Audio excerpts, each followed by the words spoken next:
Okay, so let's talk about this whole Patrick Zevo business and how they clearly blew their wad on that gag because this episode, Family Guy Season 24, Episode 5, feels like they started with a good idea and then just ran out of gas. I mean, the showrunner, Rich Appel, has been around forever, and sometimes you can just tell when they're trying too hard to recapture that old magic. This episode has that vibe, like they're desperately trying to remind us they can still do edgy stuff, but it all lands with a thud. We've got Peter screwing up royally, as usual, but this time it's about yelling out a name during sex, which sounds promising, right? But then it devolves into this whole weird therapy session that's less about actual character development and more about just checking boxes on a controversial topic list. And the jokes? Some land, sure, but a lot of them feel like they were written by committee after a long lunch. It's like they had a great hook about names and secrets, but then just couldn't figure out where to take it without making Peter too sympathetic or too completely irredeemable. We get some wild tangents, some questionable life advice from Brian, and a whole lot of Peter being Peter. But the real kicker? The episode tries to end with a bang, a really insane moment involving Coyote Ugly and Patrick Dempsey, and it's so out of left field, it makes you wonder if the writers were just throwing spaghetti at the wall to see what stuck after the main plot ran out of steam. It's an episode that has moments, absolutely, but it's got some serious pacing issues and character decisions that make you scratch your head. So buckle up because we're diving deep into this mess. And trust me, you're going to want to hear my take on this whole Francis versus Francis debacle because it gets weirder than you can possibly imagine. If you're new here and somehow stumbled upon this deep dive into the Griffin family's questionable life choices, you might want to hit that subscribe button. It's like getting a free punchline without having to sit through the whole setup. We're the kind of people who dissect every stupid joke and every bizarre plot turn. So if that's your jam, you found your people. Stick around and you won't miss another one of our hilarious critiques of animated chaos. So, on the surface, this episode is about Peter screwing up in the bedroom, like monumentally. He's having sex with Lois, and instead of saying something sexy or, her name, he yells out Francis. Now, Lois, bless her heart, immediately assumes he means his dead father, Francis, which is a classic Family Guy move, right? Triggering old traumas for a cheap laugh. But then it turns out he wasn't thinking about his dad. He was thinking about a hot waitress named Frances. And that's where the episode starts to unravel. It's supposed to be this big secret that Peter is trying to hide, but instead of handling it like a normal person would, which is to say not at all because who cares, Peter spirals into this massive guilt trip that culminates in him going to therapy. The whole therapy plotline feels really forced. Brian, naturally, is the one pushing him to go, always the voice of questionable reason. And then Lois, convinced Peter has unresolved daddy issues from accidentally killing his dad by falling off a unicycle, which, remember that episode? Classic Family Guy deep cuts. She basically strong-arms him into therapy. The therapist, Dr. Snelling, is just a caricature, a quick way to deliver exposition and some really bizarre plot twists, like the suggestion that Peter might be gay. I mean, seriously? That's what we're doing with the trauma here? And then the entire family is roped into this healing process, which basically means Peter has to spend quality time with each kid, which he hilariously fails at. He goes from dressing dolls with Meg to trying to bond with Chris over memes he's 10 years late to, and then he's supposed to read a letter to his dead dad. It's a mess. The episode really struggles to decide if it wants to be a dark comedy about trauma, a satirical look at therapy culture, or just another episode of Peter being an idiot. The writing feels a bit all over the place, with jokes that land and then immediately get forgotten as the plot lurches forward. The pacing is also a bit off. The therapy section feels too long, and then the actual resolution feels rushed, culminating in this totally random and frankly weird Coyote Ugly scene with Patrick Dempsey. It's like they needed a big, shocking ending and just grabbed the first thing that came to mind. Overall, it's not the worst episode of Family Guy, but it's far from the best. It's a middle-of-the-road entry that has some decent laughs, but ultimately feels like a missed opportunity to explore some genuinely interesting ideas about secrets and family dynamics. It gets lost in its own absurdity, which is saying something for this show. Let's rewind to the opening. You know they always kick off with that theme song, which, let's be honest, is still a bop even after all these years. But then Peter immediately crashes back to reality. He's driving home after a Sox game, bragging that he's fine to drive because cops don't have jurisdiction in yards. It's that classic Peter logic, completely flawed, utterly irresponsible, and delivered with absolute confidence. Lois is understandably freaking out. Then we get to the spider. Oh, the spider. Lois is terrified, Peter is trying to be a hero, and then he chickens out, remembering some vague, forgotten reason why spiders are supposedly important. It's a pretty funny little setup. He ends up being this weird protector of the spider, even thanking it for the, sexual encounter? That's a deeply disturbing implication, Peter. And then Brian, the intellectual one, pipes up with his usual David Attenborough impression, narrating the spider's dramatic exit into the cruel circle of nature. It's a lot. It's a lot of weirdness packed into the first few minutes, but it's also a perfect example of how Family Guy can take a simple premise, a spider in the house, and twist it into something completely absurd. We see Peter's character in full force, oblivious, self-serving, and easily distracted. And Lois is just there, the long-suffering wife trying to maintain some semblance of order in a chaotic household. Brian's role here is to be the sardonic observer, adding a layer of pseudo-intellectual commentary to the absurdity.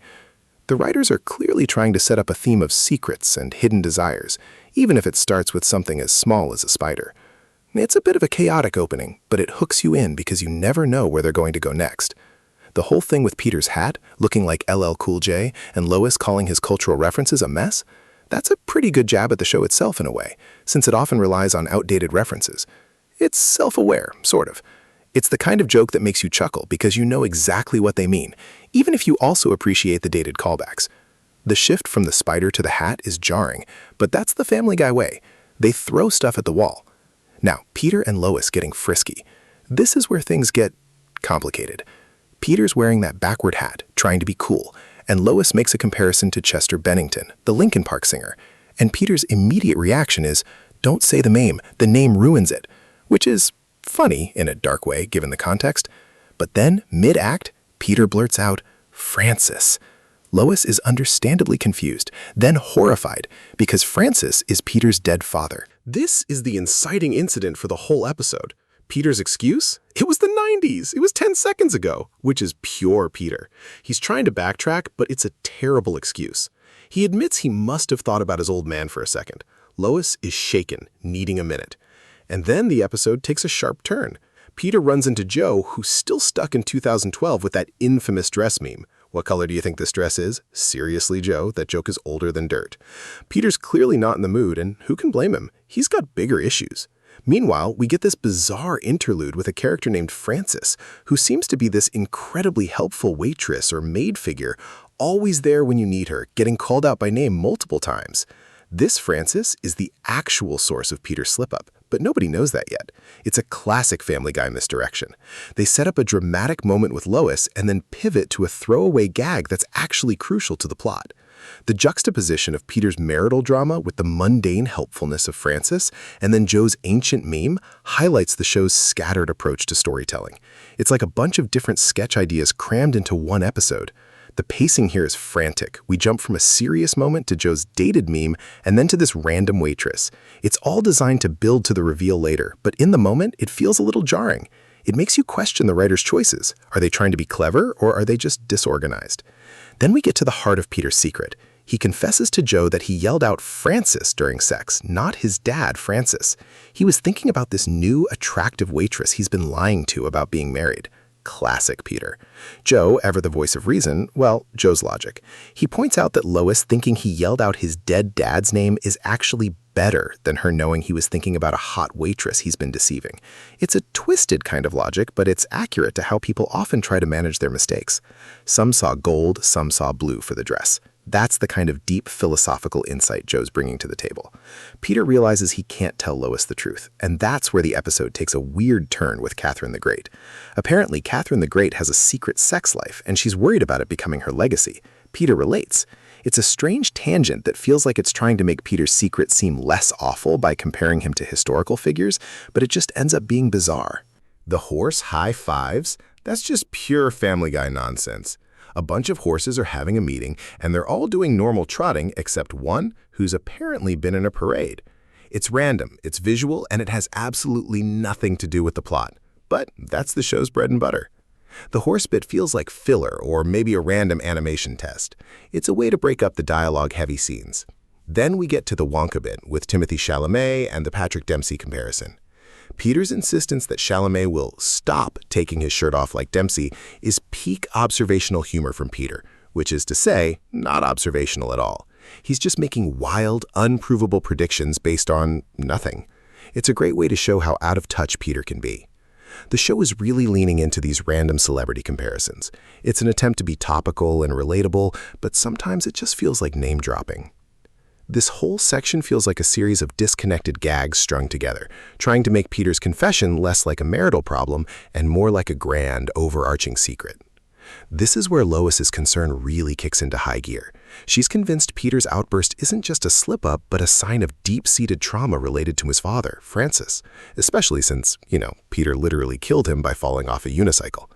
The show does this amazing thing where it brings up completely insane past events as if they're common knowledge. You did fall off a unicycle and crush him to death, like that's just a Tuesday. Lois pushes Peter towards therapy, and he's resistant, calling it mental health TikTok. Classic boomer speak from Peter. But Brian, the pseudo-intellectual, co-signs the therapy idea, even sharing his own experience of no longer needing a good boy bowl to validate himself. It's a funny jab at the sometimes simplistic advice you get from self-help culture. When Peter agrees to therapy just to get Lois off his back, we get a scene with the therapist, Dr. Snelling, who is, frankly, a bit of a mess. She's weirdly eager and makes bizarre leaps in logic. She immediately suggests Peter might be gay after a brief conversation, which is a classic Family Guy move. Jump to the most extreme conclusion for a cheap laugh. And then there's the firefighter Chevy Astro tangent. Peter's trying to explain himself, and he goes off on this tangent about meeting a firefighter who drove a Chevy Astro and didn't help on 9/11. It's pure Peter, random, nonsensical, and completely misses the point of the therapy session. The therapist's reaction, "Oh, and I guess I want to bang my dad," is a darkly hilarious misinterpretation of Peter's confused ramblings. The doctor then asks for shirtless pictures, comparing him to Patrick Dempsey again, and declares it very serious. The advice? Peter needs to build stronger relationships with his children. Treat it like a second full-time job. Peter's response? Just tell me the absolute least I'm allowed to do. That's Peter's commitment to self-improvement right there. He signs Peter up for a Joke of the Week newsletter, which Peter immediately wants to opt out of. This whole therapy arc is a brilliant satire of how quickly some therapists can diagnose issues and the often absurd advice they can give, especially when the show wants to move the plot along. It's also a great way to highlight Peter's utter resistance to any form of self-reflection or genuine emotional growth. The contrast between Lois's genuine concern and Peter's complete avoidance is stark. The show then pivots to the family's healing journey. Lois announces Peter's father issues and his journey, complete with name tags. This is where the episode really embraces the absurdity. Peter's attempt to connect with his kids is predictably a disaster. He wants to do whatever's funniest, not what they want to do. Chris is still stuck in 2012 trying to sell insurance and clearly working for State Farm, which is a whole subplot I'm not even sure how to unpack. He's having the time of his life for State Farm, which is an admission of his desperation. He even tries to sell home insurance to Meg. Then there's Meg, who is subjected to this bizarre Russian-speaking man who tells her to laugh like he made a joke. It's classic Meg treatment. She's the butt of the joke even in her own family therapy session. The man speaking Russian is clearly just an authority figure who doesn't care about her. The scene where he tells her, "To you, no one. You never saw him. Now laugh like I just made a joke and walk away," is so bleakly funny. It's the kind of line that makes you wince. Chris's dialogue about home insurance and comparing Allstate to State Farm feels like a weird, almost subliminal ad for insurance companies. It's so specific and out of nowhere. And then Peter's attempt to read a bedtime story to Stewie becomes a reading of the Applebee's menu, which is a perfect encapsulation of Peter's total lack of effort. Stewie's comment about his cholesterol level being clinically impossible is a great punchline. The lamination joke is also solid. If it's possible to wet the menu in any way, you have failed as a restaurant. The whole family bonding experience is a joke, with Peter barely engaging, just riffing. He declares himself cured, which is, of course, not the case. The family bonding is clearly not working, and that's the point. Peter is incapable of genuine connection, and the show knows it. This whole segment is a masterclass in showcasing how dysfunctional the Griffin family truly is, even when they're trying to be therapeutic. Lois, meanwhile, is still in contact with Dr. Snelling, who apparently sends her penis pictures by mistake. This is peak Family Guy, dark, inappropriate, and utterly bizarre. Dr. Snelling's diagnosis is that Peter needs to write a letter to his dead father to help him grieve. Lois suggests taking the whole family to the grave to read it. Peter's reaction is peak Peter. It does, and it doesn't. He's not exactly enthusiastic. The tombstone inscription, "It's all gravy, baby," is a funny, absurd detail, showing that even in death, the Griffins are ridiculous. Peter admits he didn't write the letter, which draws criticism from Lois about the point of spending money on therapy if he's not going to do the work. It's a good point, and it highlights the superficiality of Peter's engagement with the process. The kids are sent away to give Peter space, and he starts mumbling some nonsense about apples and pears, sibilants, and then his phone buzzes. And that's when the episode takes its final wild turn. Lois gets a text, "Peter, come to the clam, quick! Frances lost a bet and she's Coyote Uglying on the bar, and 3-time People's Choice Award winner Patrick Dempsey is here." What? How did we get from dead dad trauma to this? It's a complete tonal shift. Peter, instantly forgetting his father issues, rushes to the clam. The scene with Frances, Patrick Dempsey, and the clinging t-shirts is utterly bizarre and sexualized. Peter's phone dying during the drama is a nice touch of chaotic convenience. The episode ends on Peter witnessing the spectacle, exclaiming, "Wow, would you look at that? A breakthrough." He's seeing this crazy scene and somehow interpreting it as a sign that his therapy worked. It's the ultimate Peter logic, completely misinterpreting everything to fit his own warped worldview. It's a nonsensical, abrupt ending that leaves you wondering what the hell you just watched. The show clearly wanted a big, memorable finale, and they got this. It's the kind of ending that makes you question the entire episode's journey. The shift from therapy to Coyote Ugly is so jarring, it almost feels like a parody of the show itself. Let's talk characters. Peter is, predictably, Peter. His arc here is about his secret desire for a waitress named Frances, which gets mistaken for unresolved trauma about his dead father, Francis. He avoids responsibility at every turn, is resistant to therapy, and finds a way to interpret the most chaotic situations as personal breakthroughs. He's selfish, oblivious, and utterly himself. Lois is the concerned wife, trying to keep Peter on track and deal with his messes. She's the voice of reason, but also susceptible to the show's absurd plot devices, like believing therapy can fix Peter in a week. She's a bit more grounded, but still trapped in the Family Guy universe. Brian, as usual, is the self-righteous observer, pushing Peter towards therapy and offering his own brand of pseudo-intellectual advice. He's the audience surrogate in a way, but often his suggestions are just as flawed as Peter's actions. He's got that smugness that makes you love to hate him. Stewie and Chris are mostly on the periphery here, with Stewie getting a brief moment with the Applebee's menu and Chris being involved in that weird State Farm subplot. They're more props for Peter's supposed bonding experience than active participants. Meg, as always, is the punching bag. Her brief scene with the Russian-speaking man and her eventual forced laughter encapsulates her role on the show, to be humiliated. The character of Frances, the waitress, is the catalyst for Peter's secret, but she's more of a plot device than a developed character. Patrick Dempsey's cameo is random and serves as part of the chaotic ending. Dr. Snelling, the therapist, is a caricature designed to move the plot along with her bizarre and questionable professional methods. She represents the show's satirical take on therapy culture. The episode uses these characters to explore themes of secrets, denial, and the often absurd nature of family dynamics. Okay, hidden gems and Easter eggs. The Chester Bennington reference, while dark, is a surprisingly specific pop culture nod that actually serves a plot purpose, even if it's just to create a moment of awkwardness before the main Frances reveal.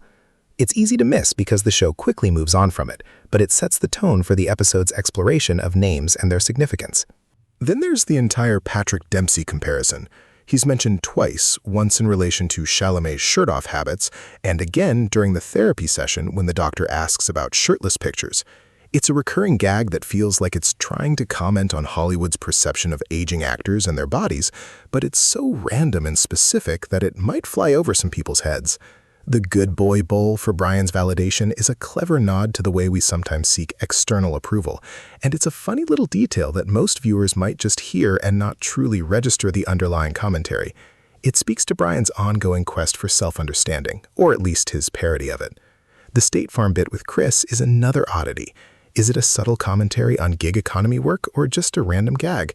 The specificity of the insurance prices mentioned, $2,000 to $3,000 more than State Farm, feels almost too real for a throwaway joke, suggesting a deeper, albeit buried, observation.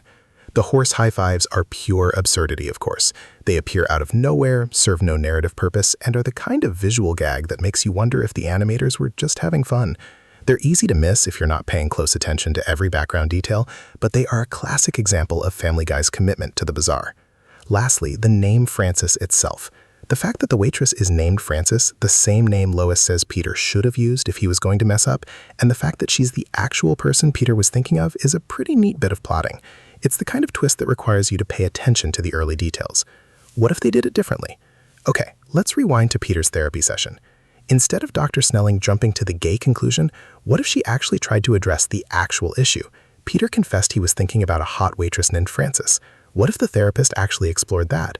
Like, maybe she could have asked, Peter, what is it about this Frances that you find appealing? Is it the novelty? Is it a feeling of being desired? The current therapy session feels like a joke about therapy, not a genuine attempt to explore the premise. My version would have explored Peter's insecurity and his habit of lying, which is a much more grounded, albeit still funny, direction. Second idea, the ending. The Coyote Ugly scene with Patrick Dempsey is so random it feels like a desperate attempt to end on a shocking note. What if the breakthrough was something related to the actual therapy? Maybe Peter, in a moment of clarity, a rare event, actually writes a letter to his father, Francis, and it's surprisingly poignant. Or, alternatively, maybe he has a genuine conversation with Lois where he admits his feelings about Frances the waitress, and they actually work through it, or at least argue about it in a way that feels earned. The current ending is pure chaos, and while Family Guy often thrives on chaos, this felt unearned and disconnected.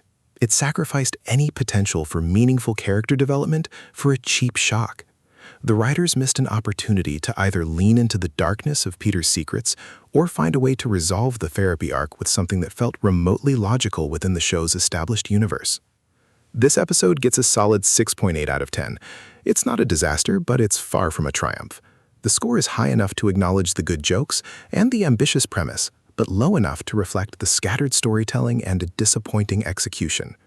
The episode is really for the dedicated Family Guy fan who appreciates the show's wild swings and doesn't mind when things don't entirely make sense. Viewers who are looking for a cohesive narrative or deep character development will likely be frustrated. What would have pushed the score higher? A more focused exploration of Peter's secret and a less nonsensical ending. If they had committed to either the therapy angle or the secret affair angle and developed it with more depth, or at least a more logical conclusion, this could have been a much stronger episode. Ultimately, this episode feels like a prime example of Family Guy's later seasons, a mix of genuinely funny moments and baffling creative decisions that leave you wondering where they're going with it all. It's a show that's so comfortable in its own skin that it sometimes forgets it needs a coherent story to tell, and this episode is a perfect illustration of that. It's like trying to explain the Patrick Dempsey comparisons to someone who's never seen the show. You just end up shaking your head and saying, it's a Family Guy thing.